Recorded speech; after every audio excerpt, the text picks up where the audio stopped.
یہ شخص کیا ہے؟ اللہ کا خائن ہے. فما لنا لا نخون، تو جب یہ اللہ سے نہیں ڈرتا، خیانت کرتا ہے، تو ہم اس کے ساتھ خیانت کیوں نہ کریں. فأتمروا ای تشاوروا، ان سب نے آپس میں مشورہ کیا، اللہ یصل الیک من علم اخبار الناس شیء، ان کے پاس، آپ کے پاس لوگوں کی خبروں کا علم کچھ بھی نہ پہنچے، الا ما ارادوا، سوائے اس کے جو وہ چاہیں. ولا يخرج لك عامل الا خونوا، اور آپ کا کوئی بھی عامل نکلتا ہے تو اس کو خائن بنا دیتے ہیں، خیانت کا عادی کر دیتے ہیں. عندك، آپ کے نزدیک، ونفوه، اور اس کو وہ جیلا وطن کرتے ہیں. حتى تسقط منزلت عندك، تاکہ یہاں تک کہ اس کا مقام مرتبہ آپ کے نزدیک گر جائے، بے حیثیت ہو جائے. فلما انتشر ذلك عنك وعنهم، جب آپ کے متعلق اور آپ کے خاص افراد کے متعلق، جس کو آج کے دور میں کیا کہہ لیں آپ، ایم ایل اے اور ایم پی کہہ لیں، آج کے دور میں یہی ہو گیا، ان کے متعلق بات پھیل گئی. اعظمهم الناس، تو لوگوں نے اس کو بڑا گرا سمجھا. وہابوہم، ان سے خوف زدہ ہو گئے. وصانعوہم، اور ان سے ساز باز کر لی. فکان اول من صانعهم عمالة بالہدایا والاموال، تو ان سے ساز باز کرنے والوں میں پہلے پہل وہ لوگ تھے جو آپ کے عاملین، کیا ورکر ہیں، آپ کی ہدیوں کے ذریعے سے اور مال کو دے کر کے.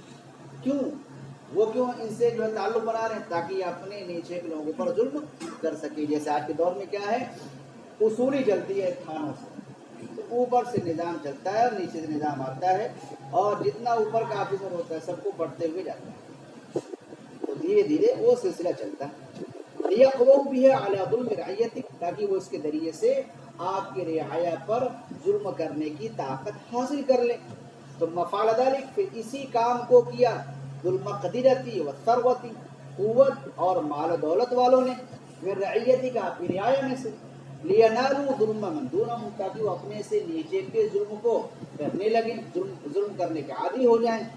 فامتلأت بلاد اللہ بالطمع ظلما وبغیا وفسادا، لالچ کے نتیجے میں، طمع کی وجہ سے اللہ کا ملک بھر گیا ظلم سے، زیادتی سے اور فساد و بگاڑ سے.